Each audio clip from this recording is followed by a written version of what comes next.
Episode 1, Seeds of Betrayal. The rhythmic drumming of rain against the window blurred the view of my garden, once meticulously kept, now a storm-tossed shadow. Inside my home office, the dim light of the desk lamp threw faint reflections on the polished wooden floor. It was late, but the silence of the house pressed against me like an invisible weight. Gloria was supposed to be home by now, or at least, that was what she had told me earlier. My laptop screen cast a cold, blue glow as I reviewed the latest quarterly financial reports. The numbers should have commanded my full attention, but my focus wavered. A deeper unease, a feeling that I couldn't shake, had been growing over the past several months. It had started subtly, a shift in her tone during conversations, a new gym membership across town, and a book club that never seemed to involve books. These were small things, but enough to set my instincts on edge. As someone who built an empire from scratch, I knew how to spot warning signs, even when others couldn't.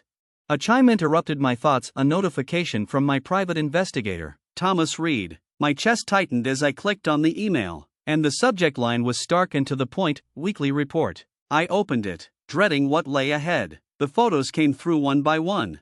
The first showed Gloria's silver Mercedes entering the parking garage of the Constellation Hotel. The timestamp read 7:45 p.m., a Wednesday. The next photo showed her stepping out of an elevator 40 minutes later, wearing a red cocktail dress that she had told me was at the dry cleaners.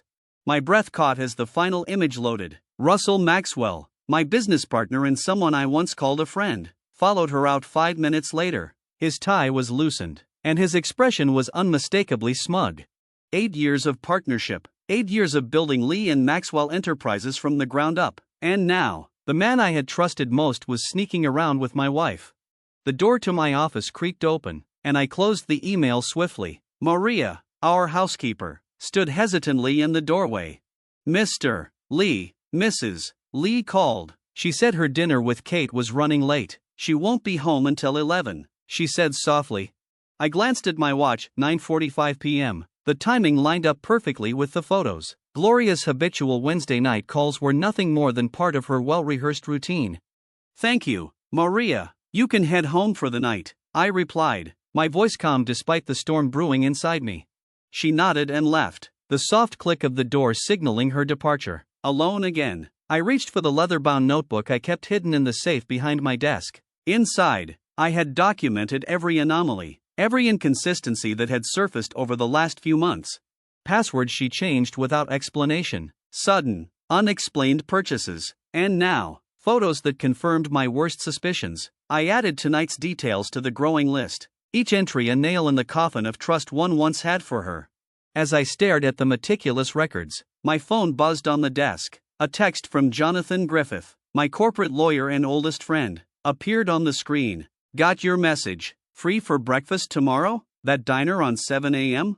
7 a.m. Bring everything you have on Russell's Singapore project, I typed back. The hours dragged as I sat by the window, staring out at the rain-soaked garden. A million thoughts raced through my mind, each darker than the last. Betrayal was a strange beast. It wasn't just the act itself, it was the realization that everything you thought was true had been a lie. The sound of the front door opening broke my reverie. Gloria was home. Her heels clicked against the marble floor as she entered, her laugh echoing faintly. I remained still, listening. Alex? She called out from the foyer. Upstairs, I replied, my tone even.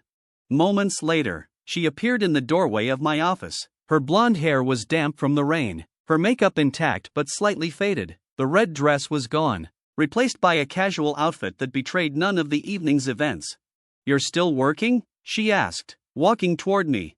Just finishing up, I replied, turning my chair to face her. How was dinner with Kate? She leaned down, kissing my cheek lightly. Her familiar perfume wafted through the air, but underneath it was another scent, a cologne I recognized from Russell. Oh, you know Kate, she said with a smile. 3 glasses of wine, and suddenly she's spilling all her dating drama. I nodded, feigning interest. Sounds like quite an evening. She shrugged, brushing a strand of hair behind her ear. You work too hard, you know. Come to bed? In a bit, I replied. I have some reports to finish. She pouted playfully, the same way she always did when she wanted me to drop everything for her. But this time, I held firm. Her phone buzzed in her purse, and her expression faltered for the briefest moment. She quickly recovered, flashing me a smile. "Don't stay up too late," she said as she walked out, her heels clicking against the hardwood floor. I waited until I heard the shower running upstairs before turning back to my desk. Opening a new email to Thomas Reed, I typed, "Continue surveillance. Focus on financial activity. Cross-check all expenses related to Russell Maxwell. I need everything, no detail is too small." As I hit send, my gaze shifted to the framed photo on my desk. It was taken at the company's 5th anniversary party, the night I had introduced Gloria to Russell. Back then, we were all smiles, a trio of ambition and camaraderie. Now, those smiles felt like a cruel joke, a mask for what was to come. Outside, the rain intensified, a relentless reminder of the storm raging inside me. Revenge wouldn't come swiftly, it would take time, precision, and patience. Gloria and Russell had made their choices, but they hadn't considered the consequences. What would you do in my position? Would you confront them outright, or would you wait, plan your moves, and strike when they least expected it? The next morning arrived with a pale gray sky and the lingering scent of rain in the air. The city moved on. I reached the corner cafe on street 10 minutes early, taking my usual booth in the back. This cafe had always been my quiet refuge, a place where the hum of the city felt distant. Janet, the seasoned waitress who had served me for years, greeted me with her usual smile. "Black coffee, Mr. Lee?" she asked, already pouring it into the white ceramic cup. "Thank you, Janet," I said, nodding. "Make it two. My friend will be joining me shortly." She tilted her head toward the stack of folders I had placed on the table. "Looks like serious business today." "Isn't it always?" I replied, managing a rare smile. The door opened, and Jonathan Griffith entered. His disheveled appearance was a sharp contrast to his usual polished demeanor. A loosened tie, a slightly wrinkled suit, and dark shadows under his eyes revealed a sleepless night. As he slid into the booth, he dropped his briefcase with an audible thud. "You look like hell," I remarked, taking a sip of my coffee. "Thanks for noticing," he muttered, rubbing his temple. "I was up all night going through the Singapore files. Alex, it's worse than we thought, much worse." Janet returned with 2 steaming plates, egg white omelets and whole wheat toast. I waited for her to walk away before speaking. "Show me," I said, leaning forward. Jonathan pulled a stack of documents from his briefcase and spread them across the table. "Russell's been inflating projected returns using outdated market trends. It's all smoke and mirrors, Alex, but here's the real kicker." He pointed to a company name on one of the papers, Maxwell Pacific Holdings. "What's this?" I asked, scanning the document. "A shell company he registered in Singapore 3 months ago," Jonathan explained. "It's being used to funnel funds out of Lee and Maxwell Enterprises. Development fees, consulting costs, all fabricated and marked up by 30%. And the board? They don't know yet," he said, lowering his voice. "But Randall Ramsey from the audit committee is asking questions. You know how thorough he is." I nodded, my jaw tightening. "Perfect. If he's digging, we'll make sure he finds what he's looking for." Jonathan hesitated before continuing. "There's more. It's personal this time." I raised an eyebrow. "Go on." "It's Kate," he said, referring to Gloria's close friend. "She mentioned something over dinner last night. Gloria's been asking about divorce lawyers, ones who specialize in high net worth cases." For a moment, the air felt heavier, as though the weight of his words had settled over the table. I set my fork down and met his gaze. "She has she?" Jonathan nodded. "And she's been meeting Russell at the Constellation Hotel every Wednesday for months. Alex, she's preparing for something big." I leaned back, my expression calm despite the fire burning inside me. "I already know," I said. Jonathan's eyes widened. "How long have you?" "Long enough," I interrupted, pulling out my phone. I showed him the photos Thomas Reed had sent me, letting the images speak for themselves. Jonathan exhaled sharply. "Jesus, Alex, and aren't you angry?" I needed to be sure. I replied, "Now, I am." He studied me for a moment before asking, "What's your plan?" "First, we get Marcy King on board as CFO. Her concerns about the Singapore project will carry weight. Then, we approach Randall quietly. His timing couldn't be better." "And Gloria?" "She can keep playing her little game," I said coldly. "Let her think she's winning. When she makes her move, she'll find herself playing by my rules." By noon, I was in Marcy King's office on the 42nd floor of Lee and Maxwell Enterprises. The view from her floor-to-ceiling windows was breathtaking, but my focus was on the documents she had spread across the conference table. "Nice to meet you," she said, pushing her reading glasses onto her head. "I've been piecing together what I could since you flagged the Singapore project." "How bad is it?" I asked, taking a seat. She sighed, flipping open a folder. "Worse than I initially thought. Russell's been manipulating costs, creating ghost vendors, and inflating consulting fees. The Singapore expansion is a disaster waiting to happen." She passed me a spreadsheet highlighting several red flags. "Look at this: dinner for two at Lucerne, billed as a business development expense. Weekly hotel bookings at the Constellation, marked as client meetings. He's sloppy, Alex." I examined the highlighted expenses, my stomach turning at the familiar patterns. "Every Wednesday?" I asked, my voice calm but cold. She glanced at me sharply. "Yes. Is there something I should know?" I didn't answer immediately. Instead, I opened my phone and scrolled to the photos from Thomas Reed. Sliding it across the table, I let her see for herself. Her face hardened as she looked at the images. She muttered, "Alex, I'm so sorry." "Don't be," I said, retrieving my phone. "You've given me exactly what I needed." The rest of the afternoon was spent in a secured conference room with Marcy and Jonathan. The table was a chaotic mix of spreadsheets, audit reports, and legal documents. But the strategy was coming together.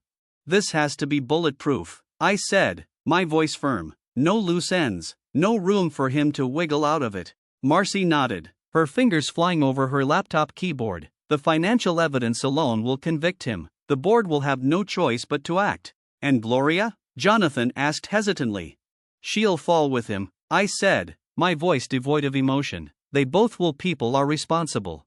As I left the building that evening, my phone buzzed with a message from Gloria. "Working late tonight. Don't wait up. Love you." I stared at the screen, her words hollow and meaningless. My grip tightened around the phone as I turned toward the city lights. They had made their choices. Now, it was my turn.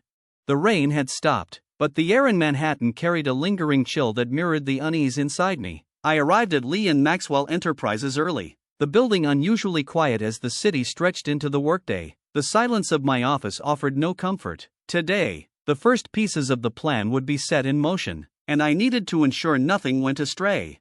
Sitting at my desk, I stared at the spreadsheets Marcy King had sent me the night before. Each line of data, each fraudulent expense, painted a damning picture of Russell Maxwell's betrayal. The depth of his deceit was staggering. Millions siphoned into shell companies, ghost consultants, and inflated invoices, and all of it led back to Maxwell Pacific Holdings.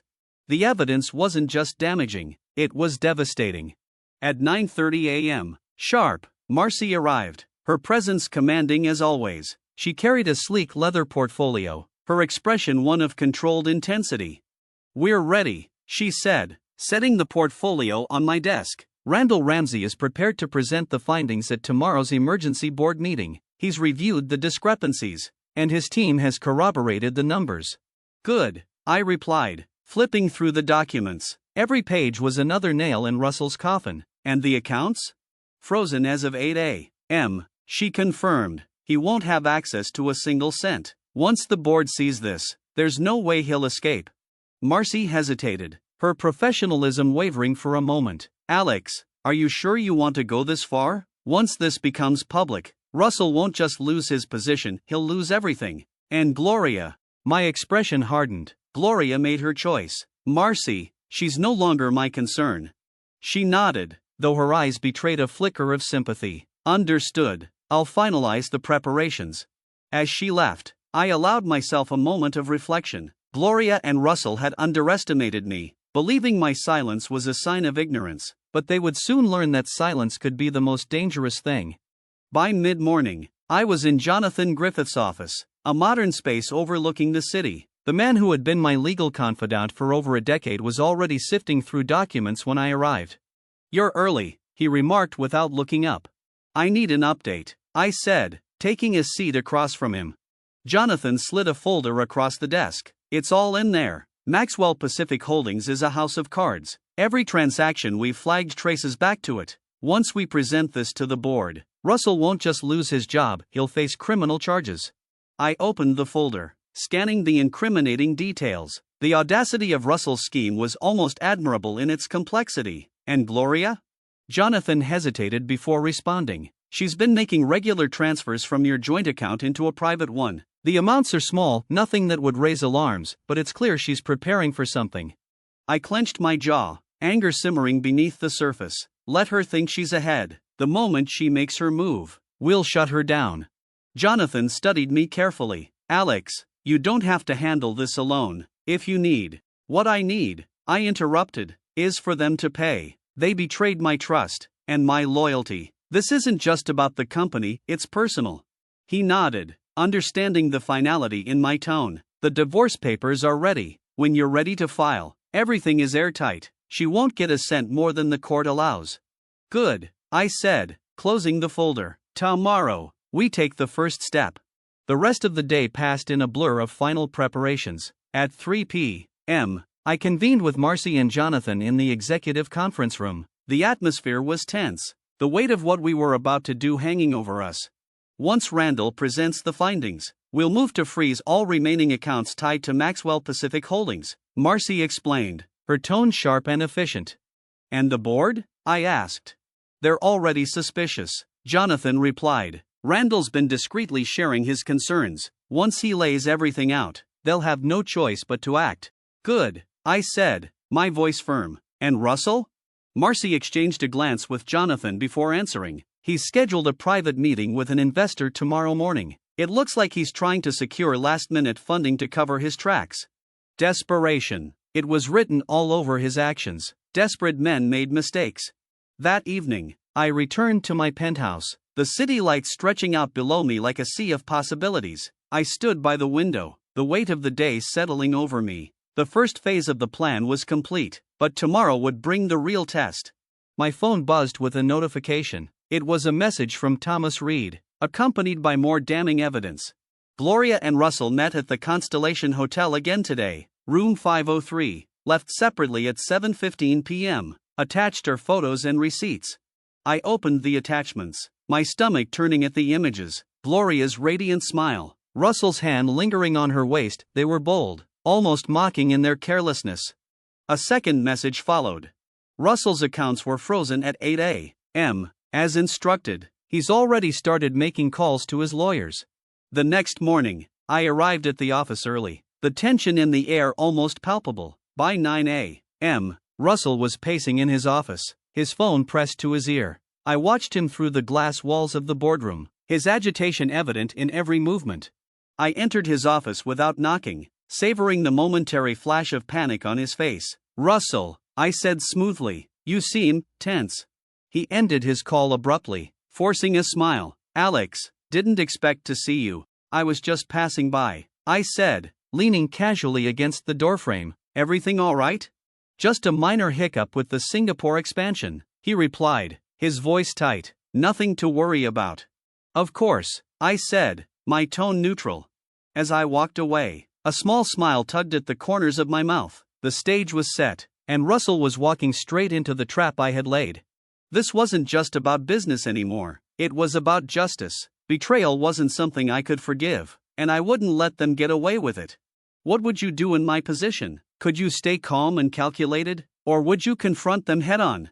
Episode 2, Unveiling the Plan. The evening was heavy with silence, broken only by the soft hum of the central heating system as I sat in the living room, nursing a glass of bourbon. Gloria's text from earlier still lingered on my phone screen. Working late, don't wait up. Working late, at the Constellation Hotel, no doubt. I swirled the amber liquid in my glass, the clinking of ice breaking the stillness. Tonight, things would change. No more waiting, no more gathering evidence. I was ready. The faint sound of the garage door opening signaled her return. I straightened in my seat, the bourbon untouched on the coffee table, and waited. Moments later, Gloria stepped into the room. She paused, clearly surprised to see me there. Her black dress was impeccable, but there was a tension in her posture she couldn't quite hide. Alex, she said, forcing a smile, you're up late. I could say the same about you, I replied evenly, my eyes locked on hers. She hesitated, then walked toward the kitchen, her heels clicking against the floor. I had a late meeting with the team. Deadlines are piling up. And this meeting, I said, leaning forward, was at the Constellation Hotel? Her hand froze on the handle of the refrigerator. For a split second, her polished composure faltered, but she quickly recovered, turning to face me. What are you talking about? I stood, closing the distance between us. You think I don't know? Can you hide what you're doing forever? Know what? She said, her voice sharp, defensive. That you've been lying to me, I said, my tone calm but unyielding. The meetings, the book club, the late nights, all of it. I've seen the photos. I know about you and Russell. The color drained from her face. You hired someone to follow me? I admitted without hesitation. I didn't take much to uncover the truth. You've been meeting him for months. At first, I thought it was just business. But it's more than that, isn't it? She folded her arms, defiance flashing in her eyes. So now you're spying on me? That's rich, Alex. Don't turn this around on me, I said, my voice rising slightly. You betrayed me, Gloria. You and Russell. Do you have any idea what you've done? Her gaze dropped to the floor, but her silence was all the confirmation I needed. I turned away, running a hand through my hair as the weight of her betrayal settled over me. How long? I asked, my back still to her. She didn't answer. How long, Gloria? I repeated, my tone harsher. Does it matter? She said quietly, almost defiantly. I spun around, fury boiling beneath the surface. It matters to me. We've been married for 8 years. 8 years, Gloria, and you threw it all away, for what? For him? Her chin lifted, defiance returning. You've always been so perfect, haven't you, Alex? The ideal husband, the brilliant businessman. Do you even realize how suffocating it is to live in your shadow? I stared at her, stunned by the venom in her voice. So this is my fault now? I'm not saying that, she said, though her tone suggested otherwise. But maybe if you weren't so obsessed with your precious company, you would have noticed how unhappy I've been. The word hung in the air like a bitter accusation. I thought about the sacrifices I'd made, the nights I'd spent building a life for us, a future, and this was how she justified her betrayal. Unhappy, I repeated, shaking my head. And your solution was to sleep with my business partner? To lie to my face, week after week? Don't act like you're some saint, she shot back. You care more about your company than you ever did about me. I laughed bitterly, the sound harsh and humorless. That's your excuse? That I worked too much? You knew who I was when you married me, Gloria. You knew what it would take to build this life. And maybe I didn't want this life, she shouted, her voice breaking. Maybe I wanted more than fancy houses and boardroom politics. For a moment, the room fell silent, the weight of her words pressing down on both of us. Then why didn't you say anything? I asked, my voice quieter now. Why didn't you talk to me, instead of doing this? She looked away, her shoulders slumping slightly, because it wouldn't have changed anything. I let out a slow breath, the anger giving way to a cold, resigned determination. You're right about one thing, I said. It doesn't matter anymore. What matters is what happens next. She glanced at me warily. What do you mean? I want a divorce, I said, the words heavy but certain. Her eyes widened, panic flashing across her face. Alex, wait, we don't have to do this. There's nothing to fix, Gloria, I said firmly. I'm making mine. Please, Alex, she pleaded, stepping closer. We can work through this. Work through what? I interrupted, my voice hard. The lies? The betrayal? The fact that you've been planning to leave me for months? Her silence was deafening. I stepped back, creating a physical distance that mirrored the emotional chasm between us. It's over, Gloria. I'll have Jonathan send over the papers tomorrow. If you care about making this easier on both of us, you'll sign them. She shook her head, tears glistening in her eyes. You can't just throw everything away like this, Alex. I'm not the one who threw it away, I said quietly. The tension in the room was suffocating as she stood there, tears silently streaming down her face. For a moment, I almost felt sorry for her. Almost. But the image of her with Russell, the lies she had spun so effortlessly, snuffed out any lingering sympathy. With that, I turned and left the room, her quiet sobs following me down the hall. I didn't sleep that night. The weight of the confrontation with Gloria lingered long after I left her standing in the living room, tears staining her face. Every memory of our marriage played like a reel in my mind, a cruel reminder of what I thought we had, but it was all a lie, and lies had no place in my future. The first rays of dawn seeped through the blinds, and I found myself seated at my desk, staring at the divorce papers Jonathan had sent me weeks ago. Back then, I wasn't ready to face this reality, still clinging to the hope that things might be salvageable. Now, that hope was gone, replaced by cold resolve. A soft knock on the door broke my thoughts. Maria, our housekeeper, stood hesitantly in the doorway. "Mr. Lee," she said softly, "would you like some coffee?" "Thank you, Maria, that would be great," I replied, trying to muster a semblance of normalcy. As she retreated to the kitchen, I glanced at the clock. It was 0:30 a.m., but I knew Jonathan would be awake. Grabbing my phone, I dialed his number.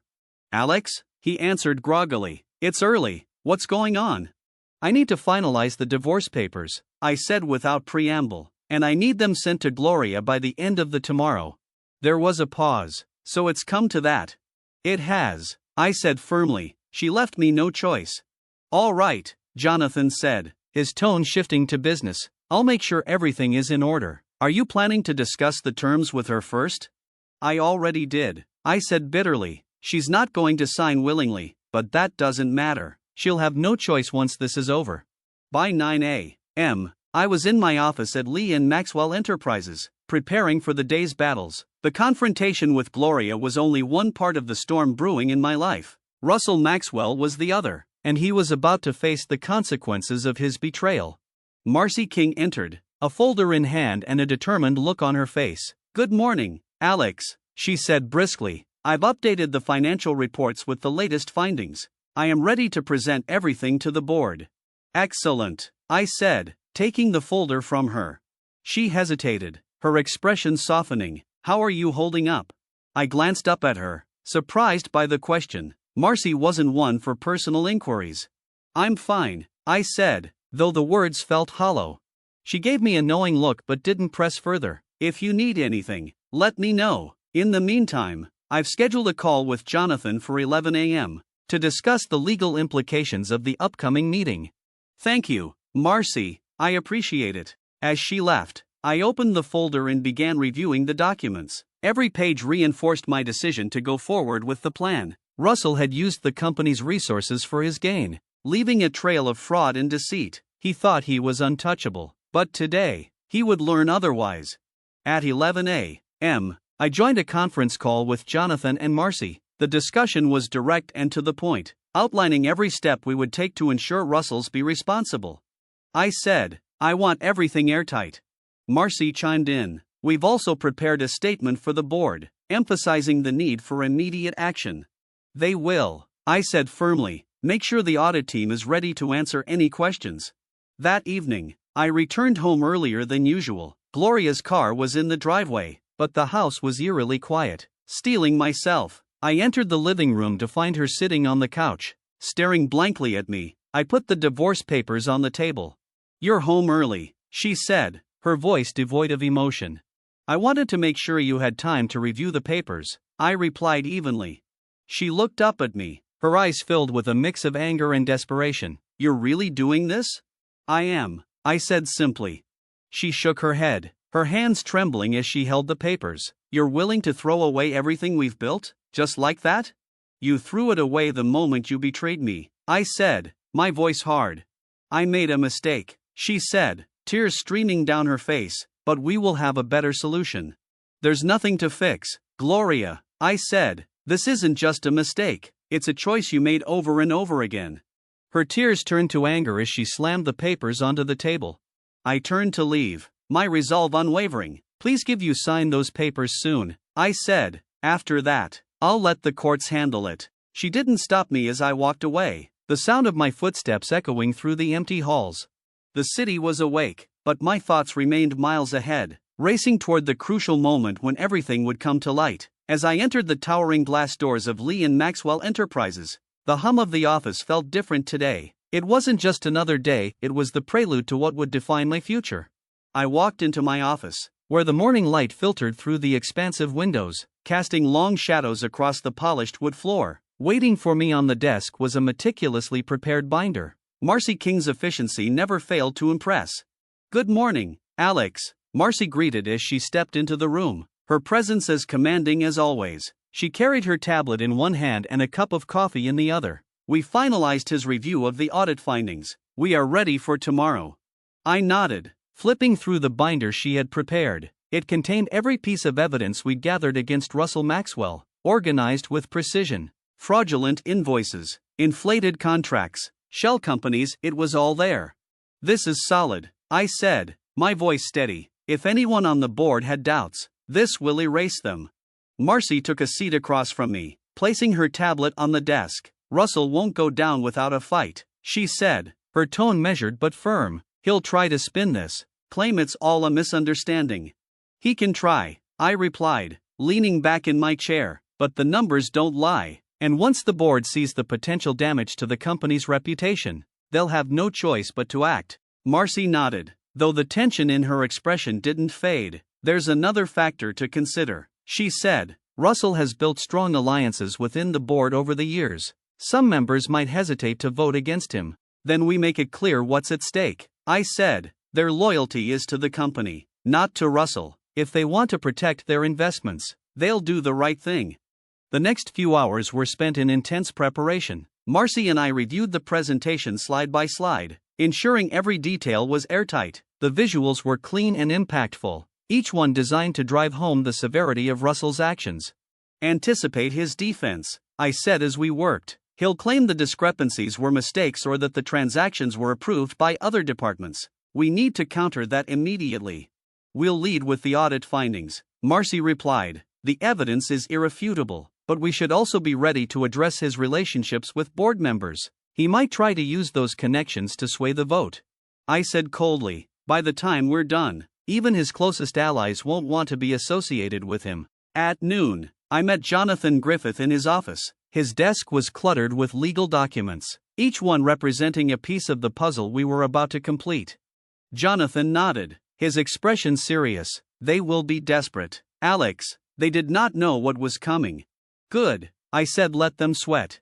Jonathan leaned back in his chair, studying me carefully. How are you holding up, between this and the situation with Gloria? I'm fine, I replied curtly, though the words felt hollow. He didn't press further, sensing my reluctance to discuss it. Instead, he shifted the conversation back to the matter at hand. The board meeting will be pivotal, he said. Once the evidence is presented, we'll need to move quickly to secure the vote. Are you prepared for Russell's reaction? I nodded yes. By mid-afternoon, I was back in the office, finalizing the strategy with Marcy. We sat in the conference room, the walls lined with charts and diagrams outlining Russell's fraudulent activities.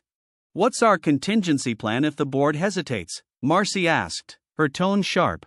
We escalate, I said. If necessary, we take this public. The shareholders won't tolerate this kind of misconduct, and the media will eat it up. Marcy raised an eyebrow. That's a risky move. Are you sure it's worth it?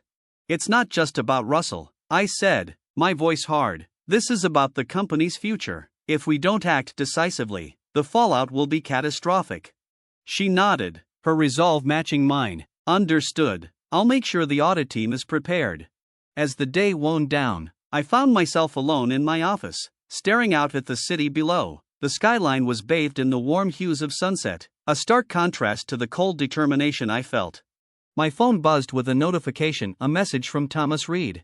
Russell attempted to access his accounts again today. Blocked immediately. He's been making frantic calls to his legal team. Attached are recordings of his latest conversations.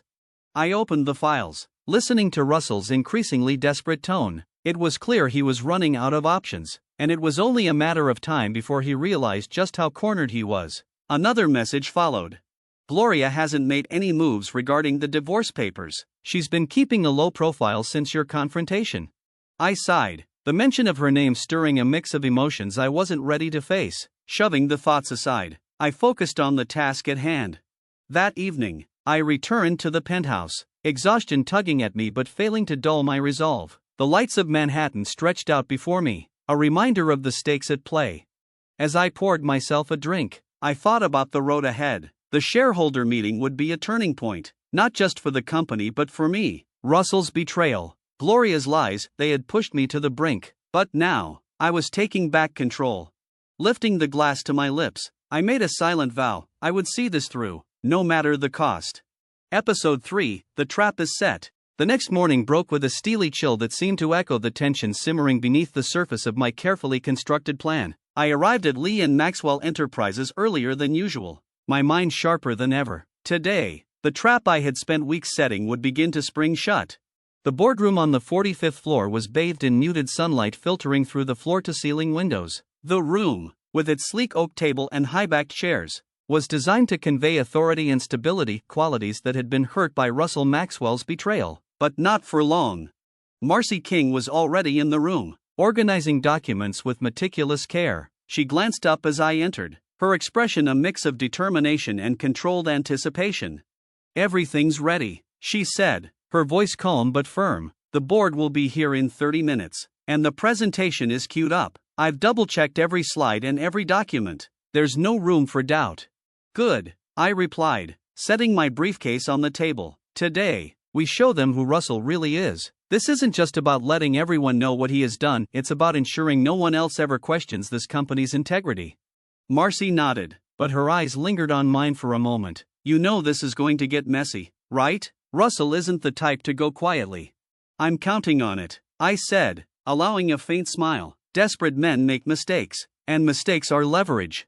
By the time the board members began to arrive, the atmosphere was thick with tension. Their greetings were polite but subdued, their expressions marked by curiosity and unease. They sensed that this wasn't an ordinary meeting, though they couldn't yet grasp the full extent of what was about to unfold. Russell Maxwell was notably absent. I had expected as much. His arrogance would keep him from attending. Convinced that his status and charm could weather any storm, his absence would only amplify the impact of what was to come. When the clock struck at 9 a.m., I rose to address the room. "Good morning, everyone," I began, my voice steady and authoritative. "Thank you for making time for this emergency meeting. I assure you, what we're about to discuss is of the utmost importance." The room fell silent, all eyes fixed on me. I gestured to Marcy, who began distributing thick folders to each board member.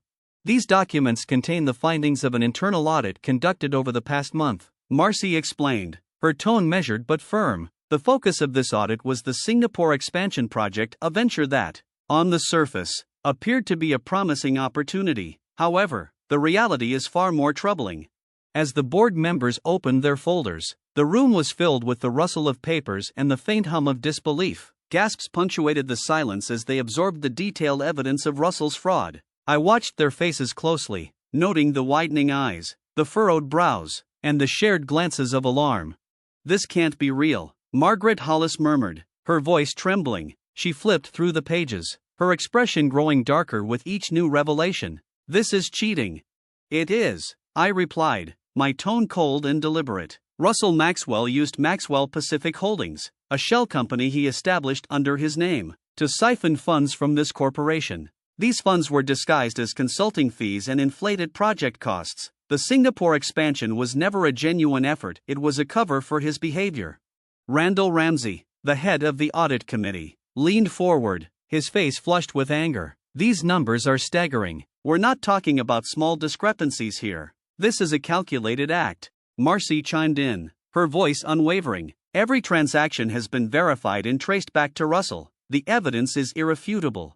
A heavy silence followed, broken only by the ticking of the wall clock. The weight of the betrayal was palpable, pressing down on everyone in the room.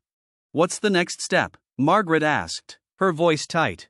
I straightened, meeting her gaze. "I'm recommending that Russell Maxwell be removed from his position as co-CEO. Additionally, all accounts tied to Maxwell Pacific Holdings have been frozen, and a full forensic audit is underway. This company was built on integrity, and we must act decisively to protect that legacy." The vote was unanimous. As the final count was tallied, a sense of grim satisfaction settled over me. Russell's power was officially stripped, though he didn't yet know it. As the board members filed out, Marcy stayed behind. She crossed her arms, her expression both relieved and cautious. "That went as well as we could have hoped," she said, "but Russell's not going to take this lying down. You know that, right?" "I'm counting on it," I replied, my tone cold. "The more he struggles, the more he exposes himself." Marcy gave a small nod, a faint smile playing on her lips. "Let me know when you're ready for the next move." "I will," I said, watching her leave. That afternoon, Russell barged into my office, his face a mask of fury. He didn't bother knocking, slamming the door behind him with enough force to rattle the glass. "What the hell is this, Alex?" he demanded, throwing one of the audit folders onto my desk. "You think you can just freeze my accounts and suspend me without consequences?"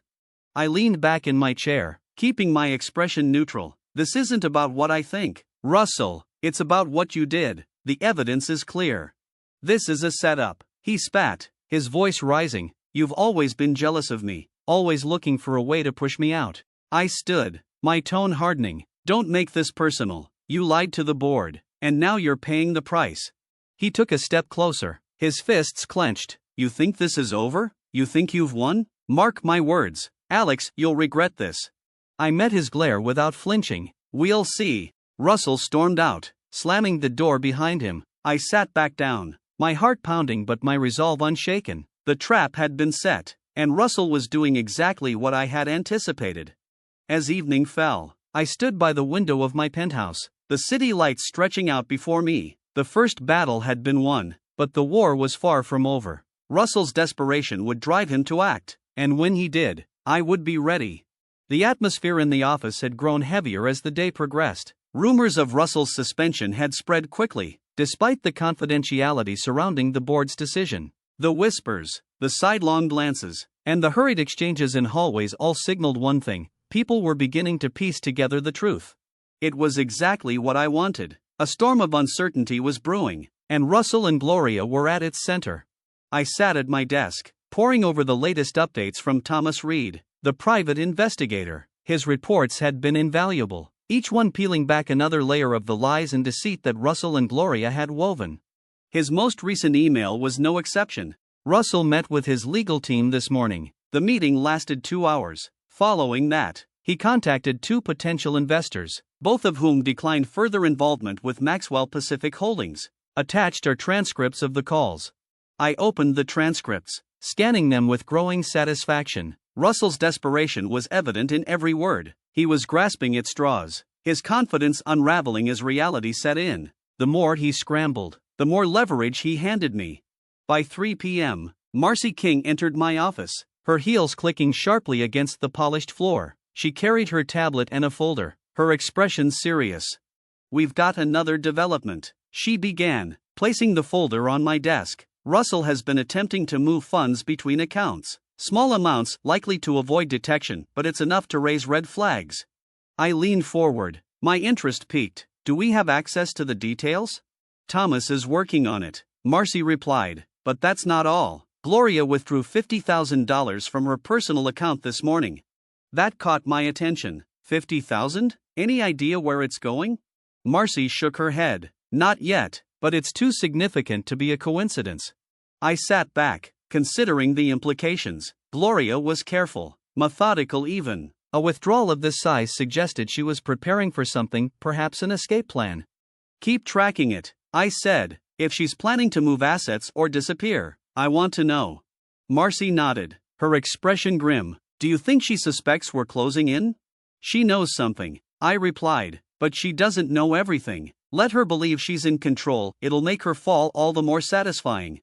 The rest of the afternoon was consumed by meetings and strategy sessions. By the time 5 p.m. rolled around, I had finalized the next steps with Jonathan Griffith, my lawyer. "The divorce papers have been served," Jonathan informed me over the phone. "Gloria received them an hour ago." Her lawyer reached out shortly after, asking for a meeting. "What's their tone?" I asked.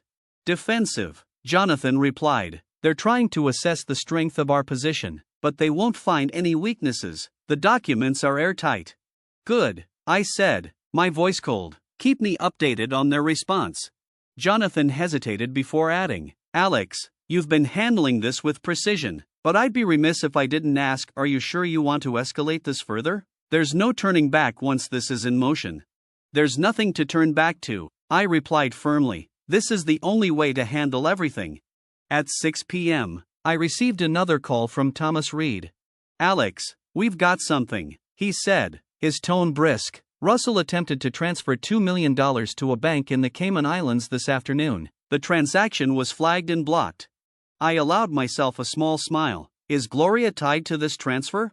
"There's no direct link yet," Thomas admitted, but the timing aligns with her withdrawal this morning. It's likely they're working together. Keep digging, I instructed. I want every detail. Thomas hesitated before adding, Russell has a meeting scheduled with Gloria tonight. It's at the Constellation Hotel, room 503, their usual spot. The mention of that room sent a pang of anger through me, but I kept my voice steady. Do we have surveillance on site? Yes, Thomas confirmed. I'll send you a transcript of their conversation as soon as it's available. Good, I said. By 8 p.m., I was back at my penthouse, the city lights sprawling out before me in a sea of glittering brilliance. Despite the calm exterior, my mind churned with thoughts of what Russell and Gloria might be planning. An hour later, my phone buzzed with a message from Thomas. It included an audio file and a brief note. They've been talking for 45 minutes. Russell is trying to convince Gloria to join him in transferring their remaining assets. She's hesitant, but he's pushing hard. Listen to the attached recording, it's all there. I plugged in my headphones, my pulse quickening as I hit play. Russell's voice came through first, sharp and frustrated. This is our only chance, Gloria. If we don't move now, we'll lose everything. Alex won't stop until he gets what he wants. Gloria's response was quieter, tinged with uncertainty. But what if we get caught? He's watching everything. You saw what happened with the Singapore accounts. That's why we have to act fast. Russell snapped. We can't wait for him to make the next move. If we do, we're finished. The recording ended, leaving a heavy silence in its wake. Their desperation was palpable, their carefully constructed world crumbling around them. As I sat back, a sense of grim satisfaction settled over me. Russell and Gloria were running out of options, their moves increasingly erratic. The trap was tightening, and soon, there would be no escape.